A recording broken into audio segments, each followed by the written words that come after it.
En cambio, el macho alfa de la Podemia fue mucho más torpe en sus movimientos, porque el tipo se fue cargando a todos los betas que pudieran aspirar a hacerle sombra con el afán de acabar rodeado por su club de fans de la Complutense. Pero no tuvo en cuenta que aquel grupo de adolescentes de 18 años ahora se habían convertido en un grupo de adolescentes, pero de 30. ¡Patriarcal! Porque sí, la sociedad es en general algo más indulgente con los que somos increíblemente bellos. Pero este efecto, que en este caso fue positivo en favor de la libertad de expresión, también tiene un reverso negativo, y es que la gente puede acabar acostumbrándose a lo peor. Es decir, los perros ladran, los gatos maullan, Mercedes Milá le toca los testículos impunemente a los hombres y Pedro Sánchez miente. Y por cierto, Javier Milei, hace tiempo que hay algo entre tú y yo, pero solo yo lo sé. Así que te lo voy a decir ahora mismo delante de toda mi audiencia argentina, que pueden ser unos 15, yo que sé. Hola, hombres y mujeres, soy el señor Sombrero. Mejor paso. Veréis, este vídeo ha tardado un poco más de lo normal porque me he tomado unas mini vacaciones que necesitaba hacer ya hace bastante tiempo. Pero enseguida me he puesto al tajo y el caso es que estaba yo analizando todo el tema este de la amnistía cuando de repente saltó esta otra noticia. El gobierno de Pedro Sánchez inicia en funciones la tramitación de los indultos a los condenados de los ERE. Así que lo primero que me vino a la cabeza, o tal vez lo segundo, no te digo yo que no, es que este hombre ya ha vuelto a cambiar de opinión. Vaya por Dios. ¿Qué sentido tiene que un político indulte a otro? Ninguno.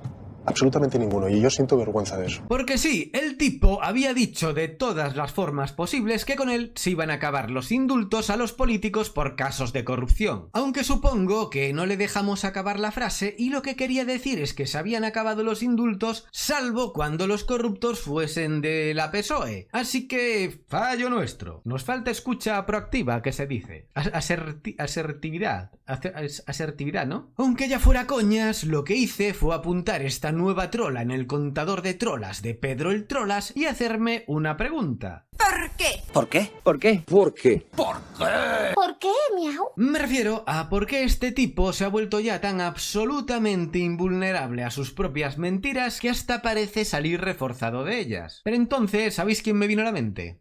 Después, este tío. ¡Qué horror! Porque Pablo Iglesias murió, políticamente hablando, en gran parte porque fue aplastado por su pasado. Quiero decir que la gente no le perdonó mentiras o hipocresías como estas. Yo nunca he defendido que vayan a la casa de nadie. ¿Rodeaste la casa de Floriano? Yo no, pero me parece muy bien que los ciudadanos en el ejercicio de sus derechos civiles le manifiesten pacíficamente al señor Floriano que no están de acuerdo con él. Porque nosotros hemos demostrado que se puede ocupar un cargo público cobrando 3 salarios mínimos y no pasa nada. Este rollo de los políticos que viven en Somosaguas, buenos días, que viven en Somosaguas, que viven en chalets. Si puedo elegir, yo prefiero seguir viviendo en mi barrio. El presidente del gobierno sale de su casa de Vallecas. Me llaman rata, me llaman chepudo. Pues vaya, pobrecito Chupiguay. ¿Y qué te parece, Pablo? Bien, me parece Bien. ¿Sus miradas lujuriosas? Para miradas lujuriosas las que tú despiertas, Rita, allá donde vas.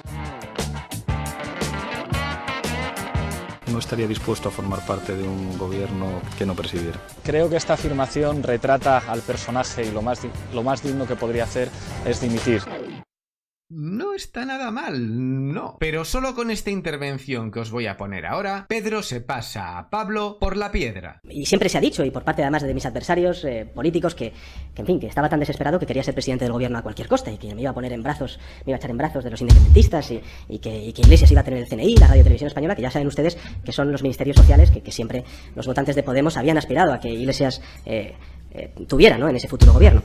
Pero al fin y al cabo, ¿lo que ha ocurrido qué es? Lo que ha ocurrido es que yo hice lo que dije. Vaya, qué sinceridad más aplastante. Bueno, pero gracias a eso pude darle la vuelta a la tortilla. Y ahora estoy aquí. Muchacho, habrá que hacer un estudio para saber cómo funciona tu cerebro. Y ahora es cuando surge la gran pregunta, ¿por qué Pedro Sánchez puede mentir impunemente? Y vamos a tratar de averiguarlo con la ayuda de Pablo, que como digo, murió aplastado por sus propias mentiras. Y el primer motivo por el que Pedro tiene licencia para mentir, aunque a los más ingenuos os parecerá una chorrada, es es que Pedro el Guapo es guapo. Porque sí, la sociedad es en general algo más indulgente con los que somos increíblemente bellos. Y aunque de todos los motivos que voy a esgrimir este es el que me parece que tiene menos peso, también es deprimentemente cierto que a lo largo de mi vida he escuchado más de una vez decir a alguien que ha votado a X político porque le parece guapo. Y si existe gente capaz de verbalizar en alto y sin pudor semejante confesión, creo que no deberíamos descartar al 100% que exista un perfil del electorado, hola charos de España,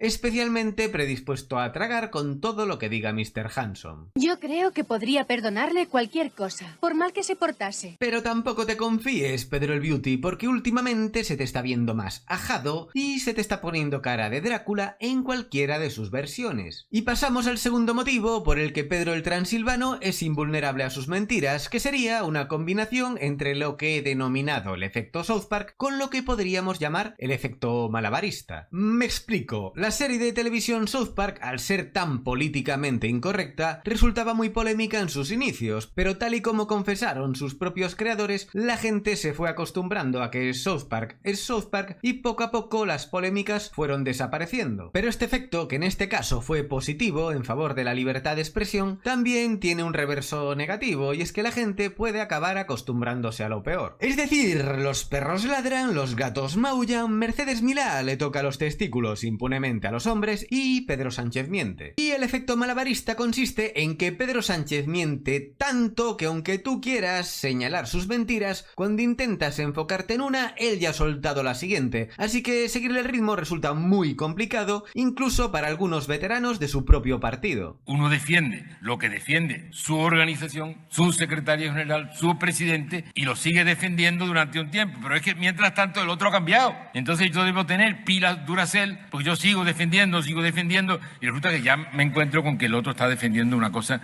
no diferente, sino contraria. O sea que yo no he sido desleal, yo no he sido disidente, más bien ha sido disidente el otro, que va cambiando. Y aprovechando esto de Alfonso Guerra, vamos a girar la mirada hacia el partido de Pedrito la PSOE, cuyo momento reciente más bajo fueron los casi 5,5 millones de votos de las generales de 2016. Y en las mismas generales Podemos alcanzó su punto más alto, superando por poco los 5 millones de votos. Es decir, que el techo de la Podemia se quedó todavía a 500,000 de votos del suelo de la PSOE. Y es que, querides amigues, si existe un ser cuya capacidad para pasar por el aro es ya legendaria, ese sin duda el votante sociata de toda la vida. Yo me comeré cualquier cosa que hagas, aunque hagas comida de cerdo, yo me lo comeré, aunque sepa mierda, también me lo comeré. Pero en la política no solo influye la marca o el partido en el que se ejerce, sino que también están los compañeros de partido, y ahí la verdad es que Pedro ha sido mucho más pillo que Pablo, porque vamos a ver qué tipo de políticos han pasado por la PSOE en los últimos años. En resumen, charo, charo, charo, aceituna bailonga, charo, charo, paisano de bar. La conclusión es que el PSOE actual es un partido de perfiles bajos, gente sumisa que no suele salirse del tiesto, salvo por algún varón territorial que por hacer el paripé necesita demostrarle a su electorado que todavía tiene pene. En cambio, el macho alfa de la Podemia fue mucho más torpe en sus movimientos, porque el tipo se fue cargando a todos los betas que pudieran aspirar a hacerle sombra con el afán de acabar rodeado por su club de fans de la Complutense. Pero no tuvo en cuenta que aquel grupo de adolescentes de 18 años ahora se habían convertido en un grupo de adolescentes, pero de 30.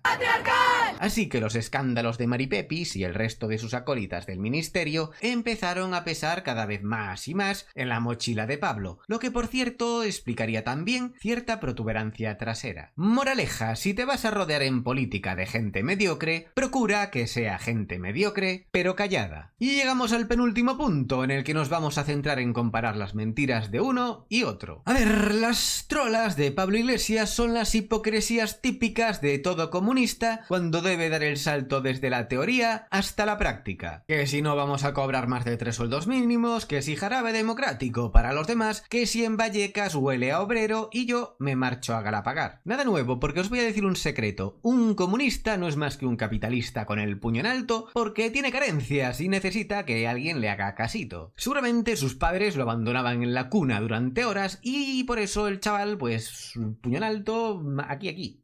aquí. ¡Yo soy el libertador! Por otro lado, las trolas de Pedro Sánchez son siempre sobre asuntos relevantes de la política nacional y todas van dirigidas a lo mismo, mantenerse en el sillón. Por ejemplo, en cuanto a la relación con Bildueta, aunque Pablo Iglesias sea un miserable que lo es, al menos en este tipo de asuntos suele ir de frente. Porque el tipo ha alabado la perspicacia política de ETA, ha pedido la liberación de los asesinos y hasta le ha comido el culo a Otegi, pero lo ha hecho directamente y sin disimulos. Sin personas como Arnaldo Otegi no habría paz.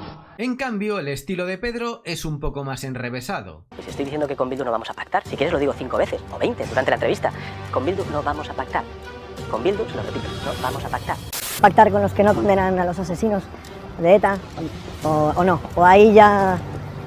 Creo que esta pregunta ofende. No, yo con Bildu no me voy a reunir.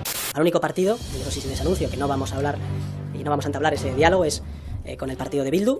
El Partido Socialista de Navarra y el Partido Socialista Obrero Español tenemos la misma posición. Y es que con Bildu no se acuerda nada.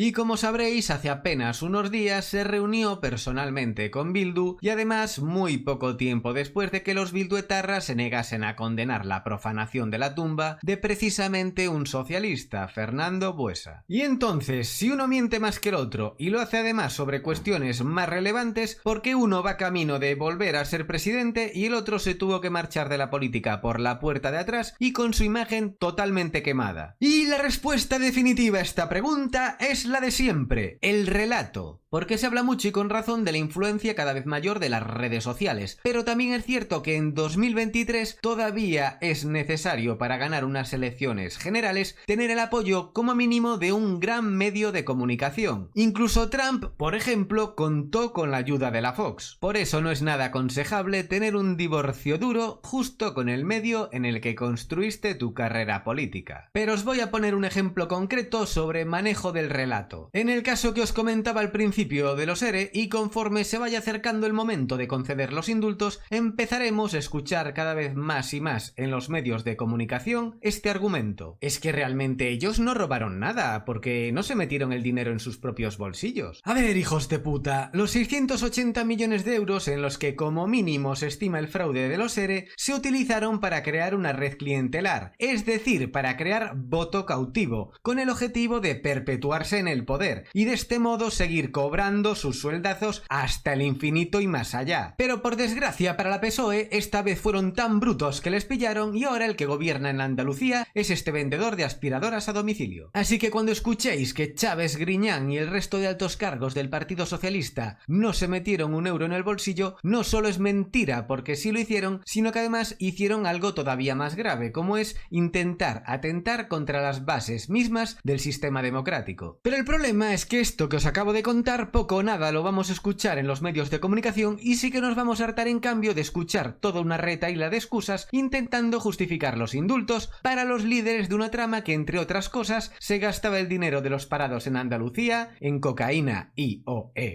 prostitutas. Muchas gracias por los buenos momentos.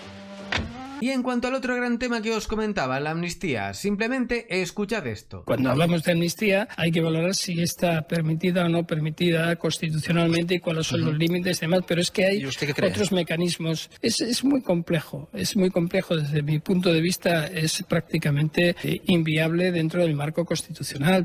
¿Encaja o no, cabe o no, según la Constitución de nuestro país, una ley de amnistía ahora mismo? La respuesta muy concreta y sencilla sería sí. No se vayan todavía, una y más. Estoy asombrada, es como quieren dar la batalla los de Jun por la amnistía y por el referéndum que no se le va a dar nunca. Sí, se lo dan. Que no se lo van a dar, que no se lo van a dar. ¿Hacemos una apuesta? Bueno, yo se la apuesto, lo que quieran. Me parece que la amnistía es una forma de resolver la convivencia y por eso yo estoy absolutamente de acuerdo. Pues ya habéis escuchado al exjuez prevaricador y a la prima de Java, pero el problema es quién le pone los micros delante, porque el asunto es que ningún partido tiene ni de lejos en este país el poder mediático que tiene la PSOE, y es que os voy a contar un secreto a voces. Dentro incluso de los supuestos medios de derechas, la inmensa mayoría de los periodistas son progres, y eso es así porque es de este modo como los van fabricando en serie en las facultades de periodismo. Simplemente no todos pueden encontrar acomodo en los medios abiertamente claramente de izquierdas y se tienen que ir recolocando como pueden en el resto de medios. Por eso la función de los llamados medios de derechas, no de todos, pero sí de los más generalistas, es la de tratar de cubrir artificialmente una cuota de mercado, la de la gente ideológicamente conservadora, liberal o simplemente antiprogre. De hecho, os voy a dar un truco para saber de qué pie coge a cada medio. Fijaos en cómo tratan a la derecha internacional, ni siquiera a la de aquí, a la de otros países. Y por cierto, Javier Milei, hace tiempo que hay algo entre tú y yo, pero solo yo lo sé. Así que te lo voy a decir ahora mismo delante de toda mi audiencia argentina, que pueden ser unos 15, yo que sé. Vamos. Je t'aime. Je t'aime. Je t'aime. Pero obviamente no todo es la ideología, porque una de las consecuencias del auge de las redes sociales, de las plataformas de streaming o de los videojuegos, es que cada vez más los medios tradicionales dependen del dinero público ya simplemente para seguir existiendo. Y ahí tampoco hay nadie que se mueva mejor que Pedrito y la PSOE. Si Rajoy os soltaba casi 300 kilos en publicidad institucional, tranquilos que yo os suelto el doble y os pongo a todos la camiseta del PSOE, independientemente de que seáis de izquierdas o de derechas. Y por todo esto, mi siguiente vídeo, que ya estoy preparando ahora, estará dedicado a diseccionar al putrefacto periodismo de este país, así que creo que nos lo vamos a pasar muy bien criticando a periodistas, o como ellos dirían, señalando a periodistas, porque ya sabéis que no se puede criticar al cuarto poder, lo cual, por cierto, plantea un enorme problema. ¿Quién cojones vigila a los vigilantes? Pues en el próximo vídeo seré yo.